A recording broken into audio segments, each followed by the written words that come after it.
Hey guys, this is Social Dissonance, also known as Shepard.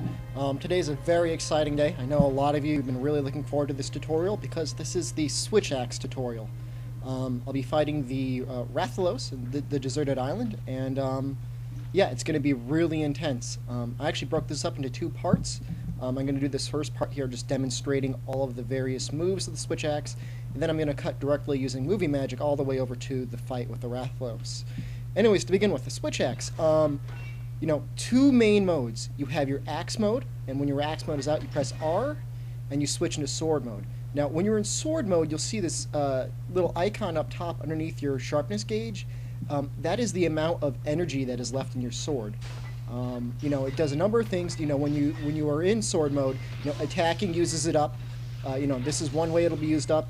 And the second way is if you use the burst attack by pressing the plus button a number of times, you'll go into this like chainsaw sort of attack, keep pressing it, ends with a burst, reverting back to axe mode. Now if you press the switch button again, you'll actually reload your axe, and that energy will come back on its own.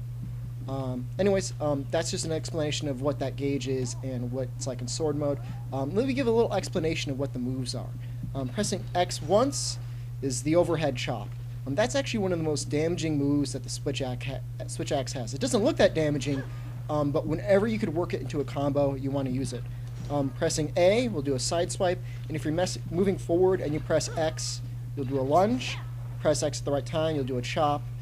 And then, actually, let me show you, this is the combo I use most often. I go in, I do a lunge, I do a chop, time it right. Didn't time it right. Do a chop, press it again, you'll do the horizontal swipe. And then you can actually do a full combo. Let me see if I can get it going for a while. 1, 2, 3. You got to really time it right.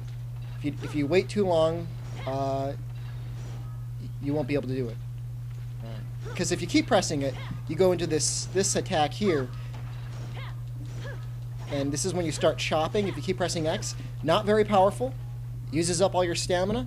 I don't like it. So if you find yourself in chopping mode, get out of it as soon as you can, because you know you're going to sit there, you're going to get eaten by the monster. The only time it's really good is if you have a Switch Axe that actually has an element constantly on it. Something to know, you're going to see on any Switch Axe you have, it's going to be at the bottom, you're going to see a certain file. This has a dragon file. What that means is that when you're in sword mode, you can actually combo into sword mode after you attack once with the lunge. All of your attacks are going to have dragon elements. So you see I hit Cha-Cha there. And oh wait, you can actually combo out of sword mode into axe mode. If I do this attack? No. Oh, it's okay. Well, hitting Cha-Cha in axe mode, you'll see just blood. No axe element. Alright, and finally, you know, this is really one of the weapons you're going to want to use the plus attack for. It's this weird upward strike attack. You know, maybe not normally good on low to ground monsters like maybe Giganox or Barioth, but against things that fly or that have tails really high in the air, especially like Rhenopolos, you're going to see me using this upward chop attack a whole lot. And actually, you can combo right back into the chop with it. I really wish you could combo directly out of the chop into it again, but you can't. I think the best you can do is upward attack, chop, horizontal slice, upward chop. So actually, if you kind of go around in a clockwise motion, you can keep pressing the buttons over and over again and get this really long, really powerful combo off. Alright, so yeah, like I said, you can combo from attacks into and out of sword and axe mode. You're going to see me doing that every once in a while. It's worth doing in case you want the mobility. One final thing about evasion and movement speed. When you attack in the axe mode, you can do little dodges after every attack. You'll see me doing that. You move around kind of fast in axe mode. It's worth using, especially if you got the lunge attack. You can kind of get the distance that you need.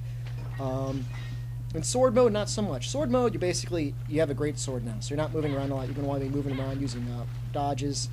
And after every attack, you can do the same thing. You can do the same sort of sideways dodge as a Switch Axe. I think that covers about all of the attacks. You know, really, you know, you got to play around with this weapon a lot. You know, really figure out the intricacies of the different attacks, the different combos. Just know that the overhead chop is the most damaging attack, and that sweeping upward attack, that does a lot of damage too. So try to move those two things into the combo as much as possible. And then once you're right up next to the monster, combo into sword mode and go nuts, preferably, you know, with a sword attack. If you have one last opportunity, get off the burst and, you know, let it rip. And then dodge out of the way because you're going to be stunned, or he's going to try and attack you. Alright, so without further ado, I'm going to hunt the Rhenopolos.